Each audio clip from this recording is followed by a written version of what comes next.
Partai Demokrat pengambilan keputusan itu berjenjang. Untuk ketua DPRD kabupaten itu putusnya di saya, itu ketua DPD. Untuk ketua DPRD provinsi putusnya ada di DPP. Ya. Olehnya itu, karena hari ini,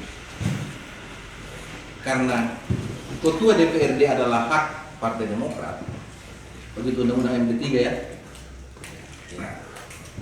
tidak bisa digantikan oleh partai lain, itu ketua DPR. Maka mulai hari ini saya akan ke DPP untuk mengusulkan siapa di antara 9 lagi anggota DPR provinsi yang akan menggantikan ketua DPRD yang sekarang berstatus tersangka. Jadi kan keputusannya finalnya tidak di saya, maka saya tidak bisa katakan bahwa ini yang mengganti.